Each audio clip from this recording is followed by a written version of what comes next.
welcome to Novel Feelings, where two psychologists take a deep dive into your favorite books. I'm Priscilla.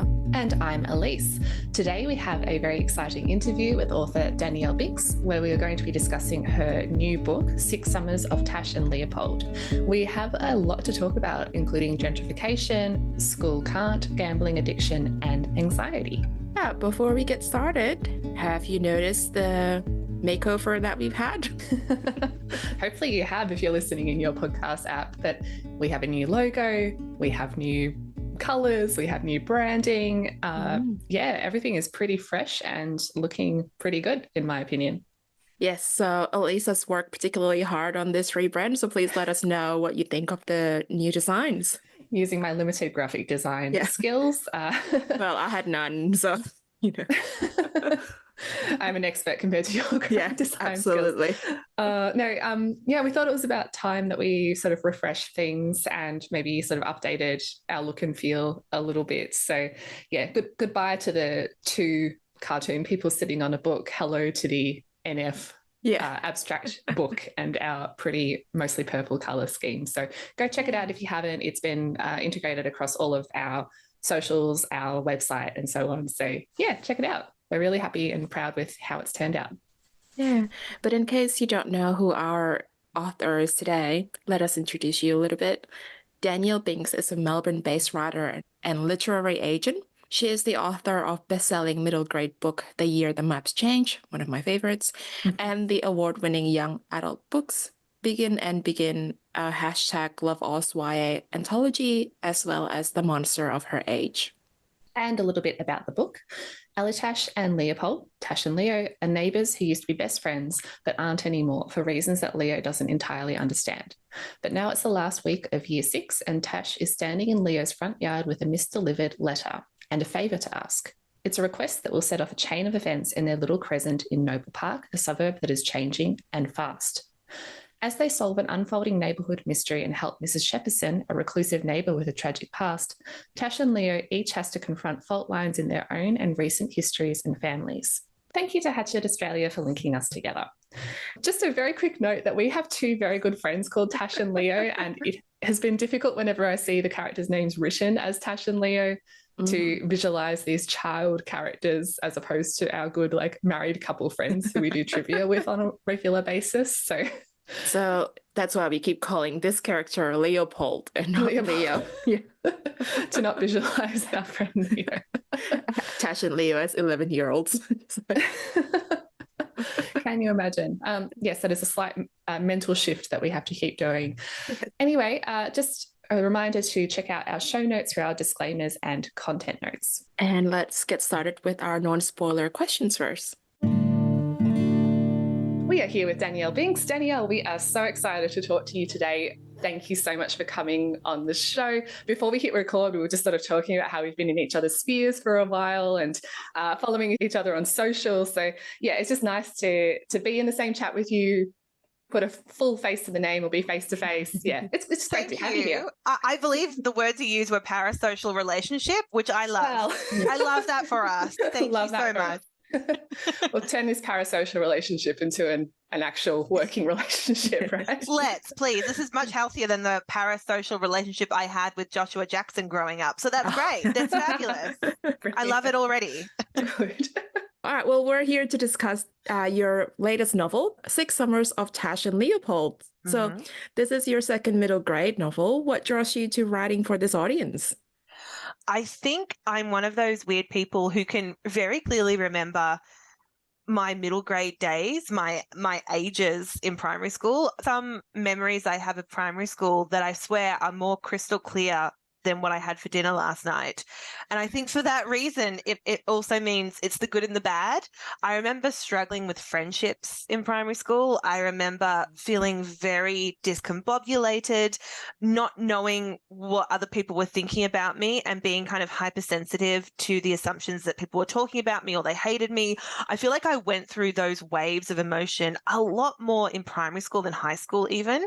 So for some reason, maybe it's because I was bruised a bit more emotionally in primary school that it's just a bit closer to the surface. So it's kind of easy for me to tap into being that age again. And certainly when I started reading middle grade books, it was like everything just sort of clicked into place, because it wasn't for me, oh, this is so childish. These are childish, situations and things.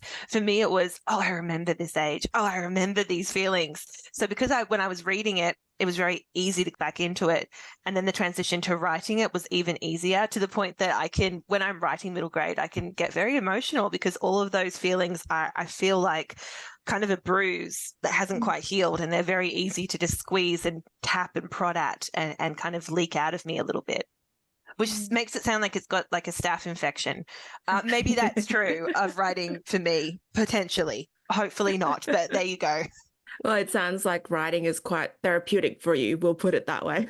It can be quite therapeutic, and I do equip my young characters with far more emotional intelligence than I had at that age, and their character arcs are far more fulfilling. I feel like I really didn't kind of hit my stride and realize that I have to sort of look for my tribe and find people that make me happy. I feel like I was trying to make other people happy for so long, and it wasn't until kind of towards the end of high school that I just started finding my people, having a bit of an online personality as well. I got really into writing online via writing fan fiction, and that was a great outlet for me as well. But I feel like in primary school in particular, it was a much more, I had to put a mask on.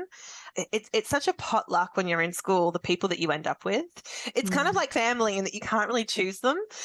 In hindsight, you can switch schools if it gets really abysmally bad, but for the most part, most kids just kind of put up with it. And I feel like that was me. I feel like I just had some kind of toxic friends, and I was just kind of, subject to their whims. So I went through that a lot more in primary school. And yes, I do think writing for this age group now is a lot more therapeutic, because I can kind of navigate my characters through the safe harbor of young adulthood, a little bit easier than I did. Yeah, wonderful. It's such a big transition period as well. That's the focus of the story, with the transition from primary to secondary school, which I think can be hard obviously it can be hard for kids, even if they are going to the same school as the people that they went to primary school with. And, we'll touch a little bit more on friendships as we go through. But, I just felt for Leo so much during this story. That was a big part of me as well. I got a scholarship to a private school, and I was the only kid from my primary school going to that high school. So I was all alone. And I remember that was such a weight on my shoulders, because I'd had so many traumatic ups and downs with friendships in primary school. My fear was I would have that replicated in high school, but I would be by myself. I wouldn't have any kind of anchorage of friends coming with me. But actually that ended up being a great thing for me. I got a completely clean slate. I got to kind of be myself a little bit more, because I wasn't anchored by all those friends and all the toxic history that we had. But I remember at the time it was so scary, thinking I was the only one from my entire primary school going to this high school. It was really frightening. So I kind of put a lot of that, the neuroses and the nervousness, into Leo. That's what I felt.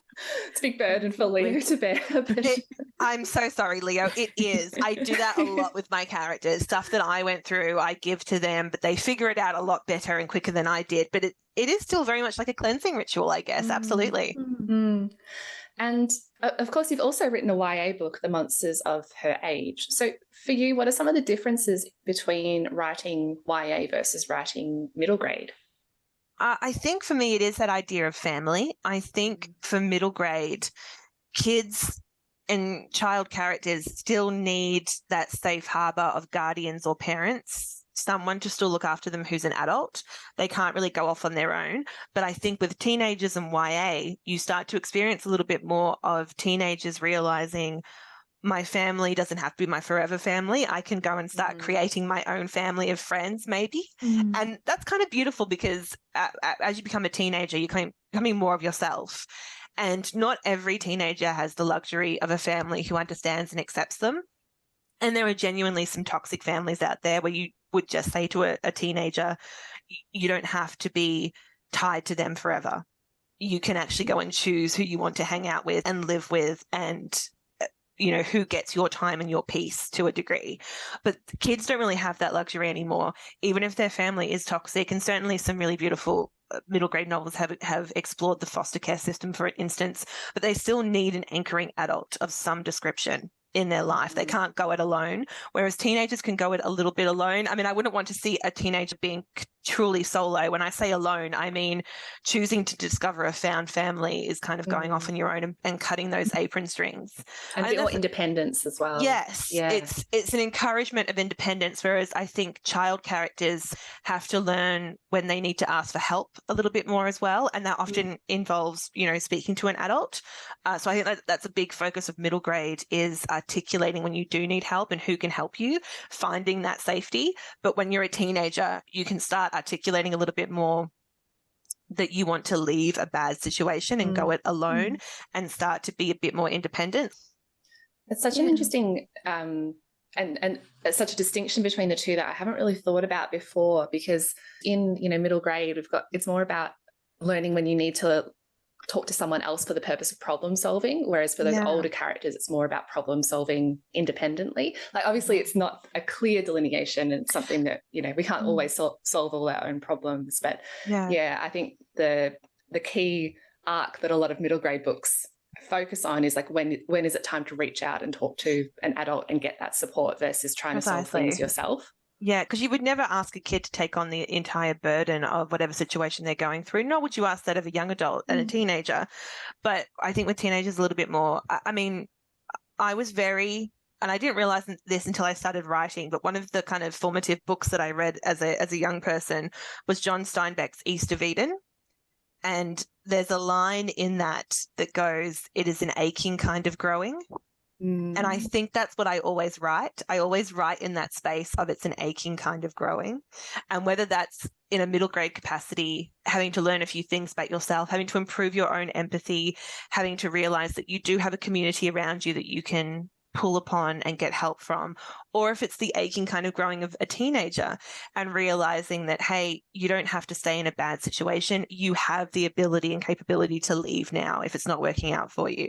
And maybe that's a reflection of the sort of YA that I read as well, which tends to be a lot of queer fiction. And for a lot of young queer teenagers, it is the reality that their family, their immediate family relations don't always accept them, but there is always a beauty in them finding a friendship group or a community outside of family. So I think it's also the difference between, and like middle grade readers and kids as well, I feel like they need to be reminded that they do have a community beyond their family a little bit, but it's kind of a smaller, it's, their immediate school community or their neighborhood, etc. But teenagers, you get a little bit bigger and bigger and bigger. And it's kind of beautiful when you see a teenage character, for instance, decide to move away from home or maybe move countries, go to a boarding school, experience some true freedom for the first time. So yeah, that's kind of the difference. It's kind of an onion, I guess. Aren't we all just onions? Peel away the layers. Yes, absolutely. Yeah, a lot of the themes that you mentioned there definitely are present in Tash and Leopold. And Leo's having to learn to work out his own feelings and ask for help when he needs them, and same with Tash as well. But let's chat about one of the main themes of the book. So the main characters, Tash and Leopold, are in a transition period, as we talked about before. They're graduating primary school and they're heading into high school. And for different reasons that we'll discuss in the spoiler section, they're both experiencing school refusal in quotation marks, or to use the more fitting term, school can't. This topic is currently relevant to so many children and families in Australia. Can you talk a bit about your approach to writing about it? It came on my radar during COVID and the lockdown years, and I was Melbourne, so this was, a very big deal. And my first book came out in 2020, right when lockdowns kind of hit. So I ended up doing quite a lot of school visits online. And so my first hint of this was actually being an outside observer, occasionally invited into an online learning environment in classroom, and just visually seeing kids clearly sort of checked out, really struggling with online learning. And, you only see them in a little box. So in, a full classroom landscape, but it was kids spinning around on their chair in front of the screen, or just a blank screen, or a teacher calling out their name saying, have they attended, scrolling through the class list, saying, no, they're not here again. That was the first hint of, oh, this is bad. And it was getting progressively worse from 2020 to 2021. When I was invited into those online classrooms, you could see there was a big switch, that there was more kids spinning in their chair. There was more kids playing with the background as I or the teacher was talking, more kids tapping away or just off screen doing something else. You could just really see that there was a disconnect, and this was really hard for them. And as many people did, I kind of kept thinking, how would I have gone when I was in primary school or high school with online learning? And just imagining, gosh, that would have been so hard. And then I got really steampunk almost about it. And I was sort of like, what would we have done pre-internet? Would it have been on national television? Like, would the ABC have done an hour for grade 1, an hour for grade 2, and you had to like log in old school way on the television? So that was all kind of scary for me, imagining myself in their position and thinking, yeah, I would have really struggled. That would have been really hard. As much as it was tricky for me to have those friendship relationships in school, that was also kind of what fed me as well to a degree. I could be a very lonely kid, and school was kind of what pushed me to become more social. If I didn't have that, I feel like I would have really struggled with my interrelations with other people. I would have been very retrograde, I think. I would have regressed quite a lot. And then I have about 5 teachers in my family, various teaching roles, primary school and high school, and a couple of principals. And they started talking to us a lot more about the difficulties they were experiencing in the classroom.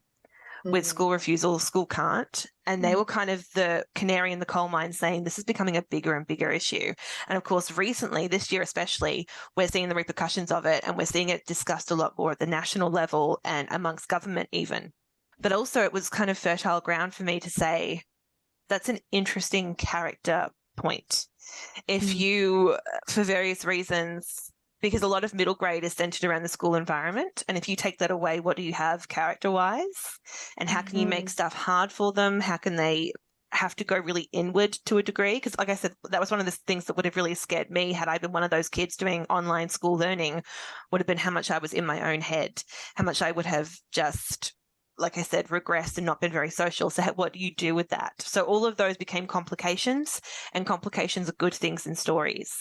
So, yeah, that was all kind of fascinating to me, but it was more complications make for good stories. Absolutely. And I think you've captured that so well, that paralysis almost in Leo, because there's a moment in the book where he talks about how it didn't matter how much mom cried or how dad was screaming down the phone, he just couldn't do it. And, it's clearly not a choice for him. And it was so... paralyzing, I think, is the word I keep coming back to. Yeah. And I included his parents' reactions to a large degree as well, because I'm an adult and I was hearing from other adults how they were experiencing this with their kids. So I was in the head of my child character, but I was getting a lot of the background to it from my friends and colleagues who were themselves adults and who were experiencing, they kind of let their mask drop a lot more with me about how hard it was for them. It's hard to see your kid in distress, and it's hard to know that the thing that's causing them distress is the thing that they can't not do, right? And it's something where you want them to have resilience to get over it, which is why resilience is a big topic in the story as well. What is the point of resilience? And we ask a lot of kids. We ask kids to do a lot of stuff that we as adults wouldn't stand for, and that's really, really tough. And it was just so interesting getting all those sides from adults in my life, but I was sympathizing with my kid character, and I was very much in their head, and I was trying to show all facets to it. And I think at the end of the day, my conclusion was there's no right or wrong answers to this. There's no easy cures to this, but it's one of those things where I think I heard it once that you can acknowledge your emotions, but you can't let them take the wheel and drive. You really have to, they have to take a back seat sometimes. So that was really hard to portray, because there is no easy fix to this. By the end of the book, there is no, hey, this was the thing that cured me. It is just conversation and acknowledgement, and not belittling and not pushing and assuming that they can just flip a switch and do it. That was the hardest thing, was there was not going to be any neat bow at the end of this. And I just had to sort of show all the complications to it. And I really did enjoy how you sort of delved into that complexity within the story, and also the reflections of how the expectations we put on children versus adults that are in toxic or anxiety-provoking situations, right? Like if a friend of mine is in a toxic workplace and is having panic attacks about going, I would be encouraging that friend to, resign probably, or at least try to do something to make it better. I would not be saying keep going, you have to go. It's an expectation that you keep going. But with children, that there's so much of that push. Again, it's so interesting how many of my friends and colleagues opted to do homeschooling because the distress that their children were in was having so many ramifications on their health, on their mental health, and also their physical health, that it was coming out in various ways that they were just so stressed, breaking out in hives and eczema, etc. And yeah, I was thinking, if you're having drinks with a friend and they're talking about their romantic relationship and there's so many red flags being discussed, you wouldn't say to them, "Oh, stay. Just, just stay the course." You'd be like, "Leave, dump them. My God, get out of there." But with kids, and I know we're better about talking about bullying, but even with bullying, it's never the first recourse is very rarely get them out of school. It's we have to sit down and mediate and talk to them. But for some kids, it's that immediate fight or flight. And some of them do just want to fly. They just want to leave. But kids, of course, do not have the ability to. And we very rarely give them outs to, from catchments, etc. But because that old way of thinking of just getting to school, if they just get over this hump and it'll be fine. Just push through the anxiety. They'll be okay. So much of how we deal with kids is treating everything about them as though we're just force feeding them vegetables. Like, this is good for you, just do it. Yeah. And that's just not, that's such a reductive, simplistic way of thinking. And the stuff that you experience as a kid, I mean, I'm saying this to someone who, like I said, I'm getting my therapy by writing about the kind of stuff that I was going through as a kid. The stuff that you experience as a child stays with you. You may not always know it. It may be just below the surface, but it's right there. And if you don't treat this stuff empathetically, and I think that's a lot of it is coming from the position of, kids have very complex worlds. They have very complex inner worlds and very complex social worlds. And if you just go in trampling over everything and saying, no, it's my way or the highway, this is the only thing, this is the only solution, you could do a lot of damage to them that may not even be seen or known for a few years.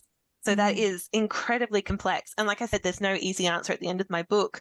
But I think the main thing I wanted to do was portray that these kids exist and to show some empathy and heart for them. Because I wasn't seeing a lot of these sort of characters in pop culture or fiction anywhere else, really.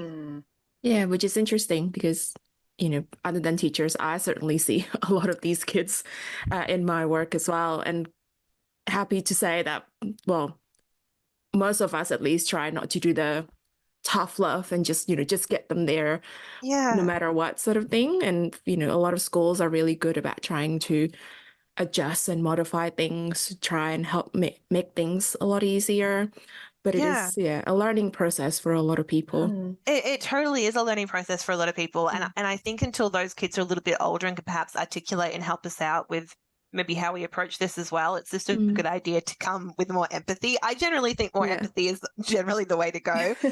Precisely because I was probably the only place that you hear about these kids is in the newspapers whenever there's a Royal Commission talk speaking about, hey, school refusal should be discussed by politicians. And it's always very dire and scary. But also there's some kind of beautiful outcomes of kids who've had school refusal and then have figured out, hey, I needed a different learning environment.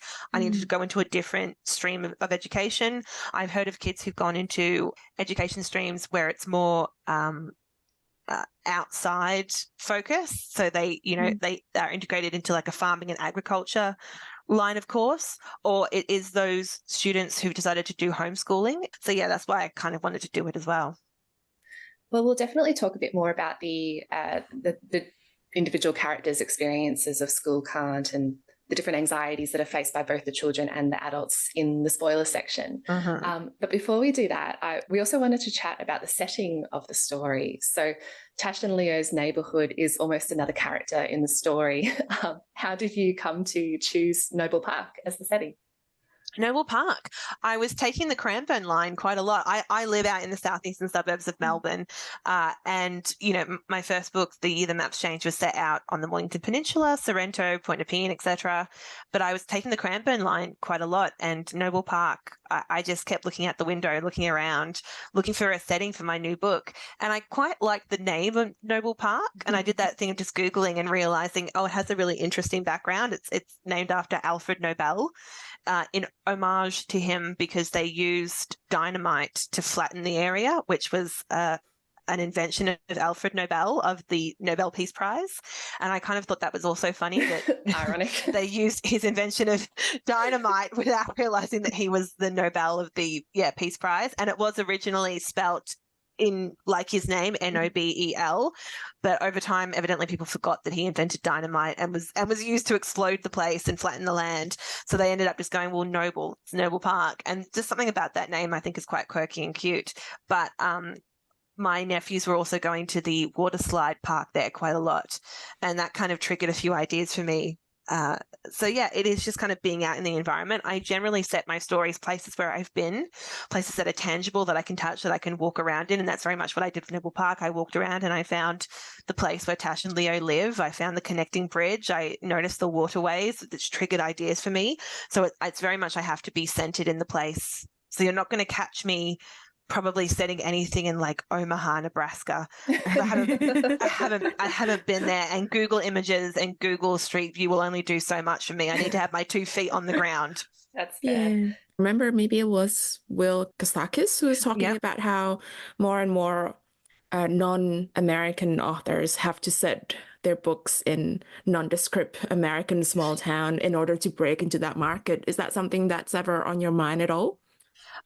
Speaking as because I'm also a literary agent, so I do get these submissions from people where it is kind of anywheresville. And I've got to say personally, I hate that. I think I'm of the belief that the specific is universal, that you can always find something that you connect with, and then there's a beauty in realizing, oh my gosh, I'm Australian, you're American, we have this in common, even though I've set this in a very Melbourne eastern suburbs, Noble Park, but you still get it as somebody from Chicago and you can see variations. I think that's kind of beautiful. And I don't think it's a bad thing to teach people about where you live and to take kind of a pride in where you live. But I also think as an author of books for young people, I think it's really important and kind of revolutionary to show kids, hey, where you live matters. You don't have to aspire to be American to feel like your stories matter. You can be a kid from Noble Park and see your suburb portrayed in fiction, and that's kind of beautiful. I would have given anything to see where I grew up portrayed in fiction, and it's why I so glommed onto those books that were set in places that I recognised, even if it was mostly Sydney set. I feel like one of the reasons I loved Melina Marketa growing up was because it was all set around Sydney, and I had friends from Sydney, and I'd been to Sydney, and I knew the places where she set things, and that grounding, even though I'm not from Sydney, I'm very much a Melbourne gal, and I will talk until I'm blue in the face that Melbourne's better than Sydney. But reading her books, I would feel such a sense of pride of that's set in Australia, that's somewhere that I recognize. And then even more so when she did her book like On the Jellicoe Road, set in an outback Australian town. And I'd never been to a boarding school in the outback, but parts of that were just so beautiful to me to see portrayed and to see elevated the Australian setting and scenery. I thought that was so beautiful.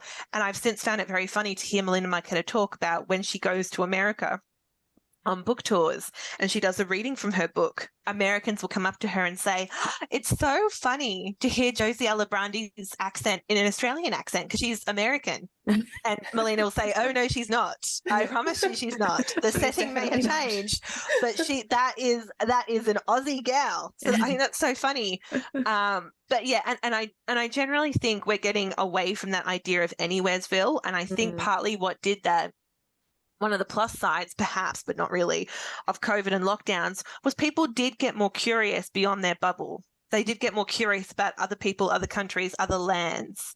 So I think people are a lot more willing to be taught about where somebody specifically comes from. And I think that the specific is universal. So I'm somebody who will always champion and say, when you try to please everyone, you may just please nobody. And when you try to be universal, you may just lose everything that makes something wonderful and unique and your perspective so grounded. So have a go at writing it in your hometown. Don't pretend that you're a New Yorker if you've never set foot in the Big Apple. Yeah. Just see what happens if you embrace the fact that you're from Dandenong or wherever it may be, and hope that somebody from New York can read your story and say, hey, we have that in common. Even though I've never been to Dandenong and that side of the burbs, I can read this and really appreciate that we are all just human beings. You take pride in your town. I have pride in my town. That's kind of amazing. I think that's far more beautiful. Very cool. And our final question for the non-spoiler section. Do you have any book or author recommendations to share with our listeners? Yes, I actually had them sitting right next to me so that I wouldn't do that thing of being stumped and saying, oh, I can't think of anything. No, so I've been reading Siobhan Ploz's middle grade book, Summer of Shipwrecks, which I think is just beautiful and gorgeous, and also delves into friendship trials and tribulations. And Siobhan and I have spoken about we should do an event together because we think that our two books together would be such a good partner read. They're kind of similar in what they're discussing in terms of the emotional upheavals that kids go through. And then on the adult side of things, I've got Nadi Simpson's new book, The Bellbird. Bellbird spelt Bellburd, which is just fabulous and wonderful. I really enjoyed her Song of the Crocodile, and this is her new book, so I'm really excited to begin that one. So that's what I'm doing. Very much Aussie fare. Again, excellent. Yeah, I crave. Speaking of home and sense of place. I know. And, yeah. I crave Australian fiction. Sometimes, I think we all do it. Sometimes you just end up going, gosh, I'm so sick of the Americanization of my pop culture. I just need something that's homegrown and speaks to my soul. And that's what I'm going through clearly at the moment. That's me with like any Leanne Moriarty's adaptation. I'm like, make it Sydney. Wasn't that so funny? And what was that one with Melissa McCarthy in the adaptation that was Nine Perfect Strangers? Yes, it was written to be set in Bondi. But then they were going to film it overseas in Hawaii, but then the COVID pandemic hit and they couldn't film there. So they ended up filming it in Bondi, but saying it was Hawaii. I was like, and then why? they have a bunch of Australian actors putting on American accents. I'm like, just make it Australian. Why okay. Why don't you cut out that middleman of pretending it's Hawaii and just, as it was intended, say it's Bondi? Because you're telling us it's set in Hawaii, even though we as Australians go, that's Bondi. That's so far from Hawaii, you can't even believe it. That particular actor was in Home and Away last week. What are you doing? That was so maddening to me. It was all I could focus on while what's in that TV show, even though I really enjoyed the book and all that sort of stuff, but all I could focus on was the Bondi conundrum. It was so frustrating. I couldn't get through that show, but that will be too much of a tangent if I go. Love the book, not a fan of the show. Yeah, same. Agree wholeheartedly.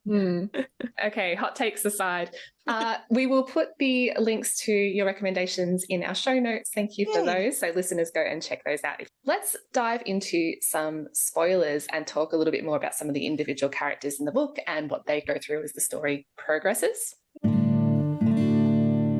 Just as an overarching observation, as I was looking at sort of our questions and thinking about it, I did really think about how a lot of our characters have these kind of parallels with their mental health as the book goes on, including both adult and child characters. So different forms of anxiety, different, stresses contributing towards their anxiety, of course, but also like avoidance and struggling to not talk about their problems or confront the problems and just sort of sitting with it and internalizing a lot of what's going on. So there are kind of these parallel character arcs for Tash and Leo and Leo's dad and Mrs. Shepperson, the neighbour. So we do have some questions about most of those individual characters, but I just wanted to throw that out there, and I assume that was quite intentional as well. Yes, it was. And it is that thing of, again, showing the way that adults react when they're in a bad situation, how they take themselves out of it or go very insular. And kids don't have that same luxury. And we put so much pressure on kids to behave a certain way to, stay the course, but adults in their lives are going wildly off course as their kind of fight or flight response. So I found that really interesting. And there's kind of a motif and a theme throughout the book of bridge and that liminal space, the kind of concrete spillway waterway. And I kind of imagined it as the two characters on opposite sides of land with a bridge between them, and they have to both kind of cross over and meet in the middle or see from each other's perspective. So that was very good. Yes, parallels, and the fact that oftentimes adults will tell children to behave a certain way when they themselves are not behaving in the best possible way. That's perfect mental health and perfect response. So I kind of wanted to highlight that hypocrisy a little bit. Yes. Yeah. And well, one of those characters is Miss Jefferson's, who sort of starts out as a rumor witch, which is, I think, also a common trope, perhaps the best way to put it. It's like that older... I love the neighborhood witch trope. Yeah. The single woman must be the witch. But we quickly discovered that there's more to her. Can you tell us a bit more about her character? She is someone who's had profound loss and grief. Her son died quite tragically in an accident many years ago, and she has, in response to that, become very insular. She's become quite agoraphobic, can't handle crowds, and her house is her safe haven. She has her dog called Rosie, who's her closest companion, but apart from that, she's kind of blocked out the rest of the world, which is probably where the witch I think the idea of the witch for me was the distortion of history, how something that really happened gets passed down as a story to different generations and it just gets warped and manipulated. And for most of that, the warp and manipulation will generally not favor women.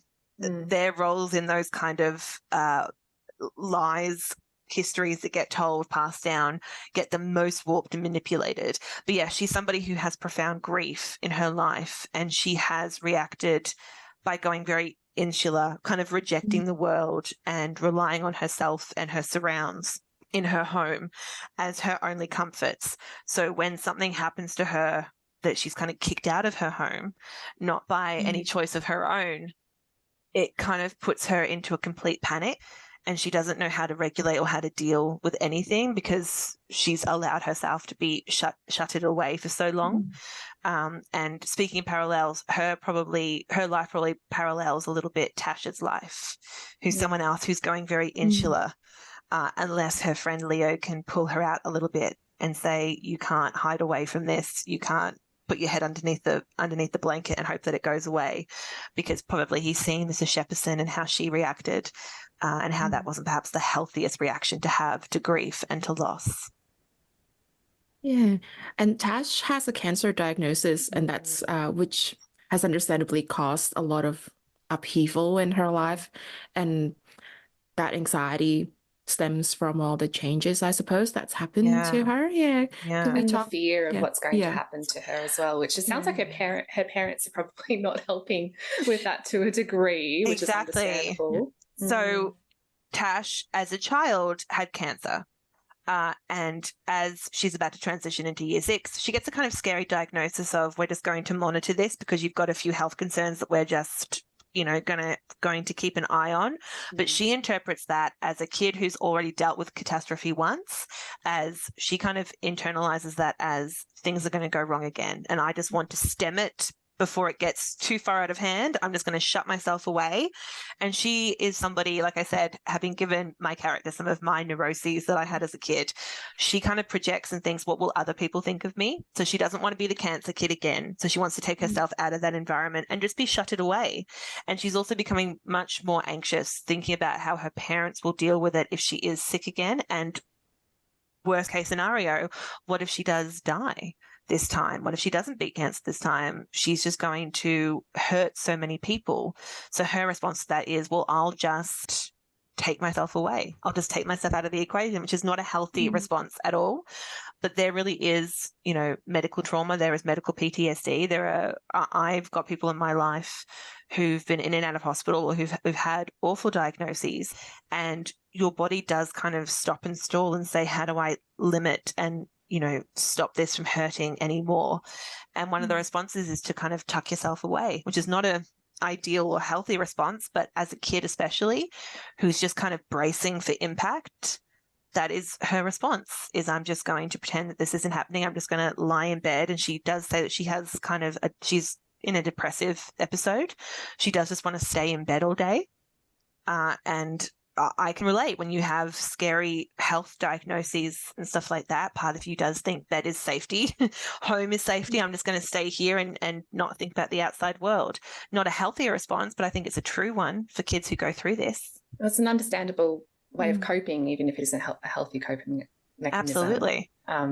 It's so interesting how Tash and Leo are both going through these similar internalizing journeys with what's going on for both of them individually, but then to see their friendship rekindle as the story goes on and actually gradually learning to talk about it, scream about it at times. Yeah. I love those scenes, the scene under the bridge, when the train is going over, and then screaming, and then, when they're alone in the park and just like actually letting out what they're going through is so cathartic, and I think something they both really needed. Well, that's them kind of taking up space, being loud, being angry, having any kind of outward emotion. That's kind of healthier than what they have been doing previously, which is going smaller and smaller and smaller, trying not to upset anyone, but that also puts you in kind of a, stagnating space. So that is, I very much enjoyed writing those scenes to see them actually unleash a little bit, and then it's okay to have emotion, and big emotion is completely fine. Absolutely. Yeah. And as the story goes on as well, we learn a little bit more about the factors contributing to Leo's anxiety, including his father, who's been wrestling with a gambling addiction, which sort of reached its peak before the story started. Can you tell us about your approach to writing Leo's father's experiences? Well, that was another one, looking at school can't / school refusal, which was very much fast-tracked because of the pandemic for a lot of kids. I was also looking at what's the equivalent for adults. How have they had negative impacting by COVID and lockdown? And one of those was gambling. A lot of people turned to gambling as a coping mechanism, and a lot of people went really out of hand with their online gambling addictions in particular. We were so much more on devices. And as soon as I started thinking this, I did think, yeah, I was getting a lot of gambling ads during COVID and lockdowns, and, your device becomes kind of toxic because the algorithm is designed to hook you. And we have terrible gambling rules and regulations in this country, and the government seems less and less inclined to pull them into line.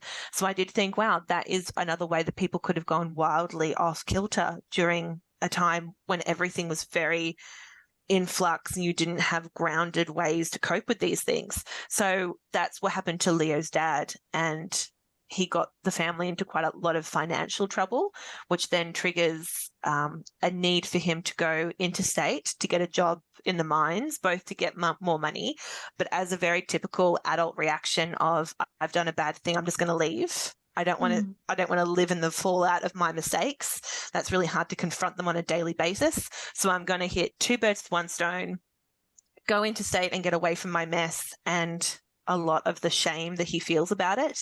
And I'm going to go interstate and make some money to recoup the funds that I've lost and the hole that I put my family into. So that is a classic thing of an adult can leave a situation that's causing them shame and discomfort, maybe for the best reasons, but also for the worst reasons. Yeah. So that's what I wanted to kind of explore with Leo's dad. And as a result of this, it means Leo's family life is very much in flux. He doesn't know if it's going to recalibrate, if it's going to go back to normal. And then the transition into high school is another thing that's very different, and another part of losing a friend. He already lost Tash as a child for reasons unbeknownst to him, but the transition to high school is seeing him lose more friends and be even more discombobulated when his dad's not there as well. So his response, kind of similar to Tash, is, I just want everything to stay the same, so I'm just going to stay still. I don't want to participate. And the school environment that he's transitioning into isn't great for him. It's not ideal for his learning environment. So he's just going to stop. I'm just going to stand still. His dad has reacted by going far away, but Leo's response is, I don't want any more change. Everyone just stop. Just do frozen statues, stay the exact same, please. And as soon as people don't react that way, he starts to go a bit off kilter as well. Once they don't react the way that is accommodating to how he wants everyone to behave to sort of soothe him, that's when he goes wildly off kilter as well. And of course, important to note that that's not, I suppose, a choice that he makes explicitly, though, is it? Like, no. One of the things that really struck me as I was reading is how Leo sort of understands a lot of the things that are contributing towards his anxiety, but it's not to the degree where he sort of is able to reflect on, like, this happened to me, therefore I'm experiencing this belief, and therefore I'm anxious, and therefore I'm having a panic attack on the water slide. It's more just like this general unease and sense that everything's changing around me and I can't cope, and just shutting down as a result. Very much so. I found that was really, handled quite well considering Leo's age in the story. He's not going to have that insight to sort of go into more of that, psychology framework that I'm looking at when I'm reading the book. And I feel like in talking about school can't and kids who don't want to attend school, I feel like they get very typecast as being a particular type of kid. But Leo was arguably a really good student. He's really smart, whatever you want to qualify and quantify smart as. And he's able to articulate, hey, I do have to go to school, but I just can't do it. So it's kind of like being like I said, a statue. You can see everything moving around you. You can verbalize. You can be so clever about this stuff, but you still can't make the body do it. So I sometimes call this, the soul is willing, but the body's not able. Which, that's something that my mum says a lot because she has arthritis, and there are some days where she just can't do all the physical stuff that she would love to do, go out and go for a walk because she's just too sore. And it's that thing of logicking out and saying, I'd like to do this, but I physically can't. And that's kind of similar to Leo. His emotions kind of stopping him, and his anxiety is physically stopping him from being able to participate in life and school the way that he wants to and the way he knows he needs to. But you can be the most emotionally intelligent person and still the body sometimes just won't do it. Sometimes that fight or flight will kick in without your full contribution in your brain, and that's completely okay as well. Lots of people have that response. You're not strange, you're not weird, you're not a freak. Lots of people have this response as well. Yeah, and I think we call it the third option now. It's fight or flight or freeze. You just, as you say, you're a frozen statue and you know what you have to do, but you just can't do it. Yeah, and everyone can tell you got to go to school. But your body can also react as it does for Leo. He sometimes is physically ill at the thought of having to attend, and just the thought of all the mechanisms having to get to school, the train he's got to take, the tram he's got to catch, the being in a school situation where nobody talks to him, nobody can even pronounce his surname. He's got a Polish surname and nobody pronounces it right. And all the teachers are pushing him to participate in sports. And that's another thing where he starts to sort of rack up all the mechanisms and all the steps he's got to go through. And then thinking about that makes him freeze even more. I just, and it makes you panic even more. And it is kind of like a neurotypical response of, I just can't unstutter this. I can't get past this. It's like a locking mechanism. Yeah. Oh, Leo, I really felt for him when he had that moment where he was like, is it me that's so easy to leave? And I was like, oh no. Yeah, because this is something that he's trying to find patterns. Again, he's a really logical, smart. He's trying to find the pattern. And one of the few things that he can connect is, am I the thing that pushes people away? Tash didn't want to be my friend when we were kids. My dad's left. Friends that he made in primary school aren't reaching out to him now that he's in a different high school. And he starts to really think, it's me, it's me, it's me, it's me, which also racks up his anxiety and also has a physical effect on his emotions as well. And again, I feel like I probably gave him my anxieties as a kid, that thing of assuming that you've done something wrong or it's up to you to fix it. And of course you can't. It's there's no easy fix. So the more that you start thinking, I can't fix this, why can't I fix this? What's wrong with me? And it becomes a spiral and a spiral and a spiral, and very, very scary. And it is good to see, of course, that all of these characters do manage to reverse those spirals, at least to a degree, as the book goes on. But unfortunately, one character whose fate is not so good in the book is poor Rosie, the Staffy hybrid. I think I messaged you, Priscilla, after I got to the fire scene and said, oh, thank God Rosie's okay. And then the next day I'm like, Rosie's not okay. So we have to talk about the poor dog. What led you to making the decision about Rosie's fate? I'll hold up for you who I envisioned Rosie was. It's not an exact, but this is my dog Murray, who's still with us. But this is my aunt and uncle's dog Bella, who is not with us. And I was with her when she passed away. My aunt and uncle were overseas and I was minding Bella. And I swear she was my heart dog. She just could not get closer to me if she tried. There was one time when my aunt and uncle left their garage door open and she walked to my house just from memory.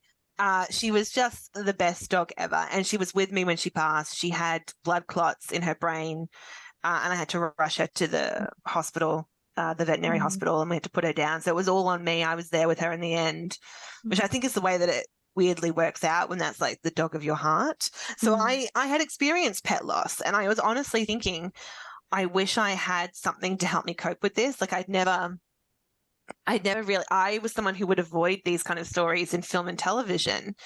But I was sort of, once it happened, I was like, I wish I actually had a story that had prepared me a little bit for it. So it was me kind of doing that, a little bit of resilience, unfortunately for my readers, in the hopes that this will help. But it is that thing of, I genuinely think Rosie in the story is the true hero. She is the kind of perfect character. And it's people who are more fallible around her that kind of let her down. But really the main reason I wrote it was because I lost a dog and it really hurt. And I kind of wished that I had prepared myself mentally, emotionally via that kind of practice of empathy and story, which I think is what I try to gift to a lot of kids. I tend to write sad stories to a degree. So in The Year the Map Changed, there was infant loss, siblings who don't get to bring their third sibling home. And the number of kids I've had who ask me, why did you write that? And they're really sad. And I say, it's okay to be sad. And I can kind of see them have like a load off of, oh, it's a good thing that made me feel. It's not a bad thing that I was really invested in that story and that it really affected me. That's what stories can do for us. And then the number of kids I've also had who've come up to me afterwards when I'm signing their book and they've said, I gave this book to my mum to read because we experienced that as a family. And it kind of helped them talk about it as a family, through a book. So I was like, well, that's a good practice. That's what empathy does as well. So I was kind of taking it as, I think I'll always write these kind of big things in my books. And, arguably in The Monster of Her Age, there's a grandparent character who betrays a kid and they have to articulate that they forgive them, but they're not going to forget. And that forgiveness is multi-layered and it's not a clean slate necessarily. It's not I'm going to forget that you did this, so I do touch on complex issues, don't have exact binaries, but I think my ultimate goal at the end is to make you feel something and to ultimately make you feel empathy. And it's that little practice of, if it happens in fiction, you can remember this feeling and carry it with you into the real world, and maybe it will help you a little bit. Yeah. It speaks to the power of stories. Yes, precisely. And because I just think back to all the books I read growing up that were sad, that were Charlotte's Web, The Velveteen Rabbit, Bridget Terabithia. I read these books and they totally imprinted on my heart. And I didn't read them all in one particular year that was just at a really impressionable age. It was scattered throughout primary school and high school, but they just stuck with me because it was that heart song, that heart imprint of this matters. And it's the realization that, oh my gosh, stories do matter. This can feel real to me. These characters mattered to me. And once you've had that realization and you kind of go, oh, this is very human, that's uncomfortable, but it's not a bad thing at all, I don't think. So I think I'll always write slightly sad stories because I think it's a beautiful thing to be hurt by them because it's fiction and it shouldn't hurt you, but it does. And the reason it does is because we're human and we are moved by stories. And I always say, art changes people and people change the world. So I kind of think that having more empathy in the world is not a bad thing. And I think that's what these kind of sad stories bring out in people, I hope, a little bit more. Yeah. Well, I think that's a really beautiful note to end our interview on, I think. Thank you so much for having me. I'm such a huge fan of the podcast. And like I said, this is a very good parasocial relationship now, being fully realised, coming full circle. It's gone beyond parasocial. So there you go. And that wraps up our interview. As usual, our detailed show notes are available on novelfeelings.com, including Danielle's social media handles and book recommendations. 6 Summers of Tash and Leopold is out now. Please go and pick it up at your local bookshop. Thank you so much for listening today. If you like us, please leave us a review on Apple Podcasts, Spotify, or wherever you get your podcasts. Find us online on Instagram, YouTube, and the Storygraph through novel_feelings. If we have entertained you or taught you something, please consider buying us a coffee to show your thanks. Link in the show notes. All proceeds go towards making the show stronger and more sustainable. Thank you so much for listening, and thank you to Danielle for joining us today. All right, see you next time. Bye. Our podcast was recorded on Wurundjeri Land, which is home to both of us in Naarm, Melbourne. We also acknowledge the role of storytelling in First Nations communities. Always was, always will be Aboriginal Land.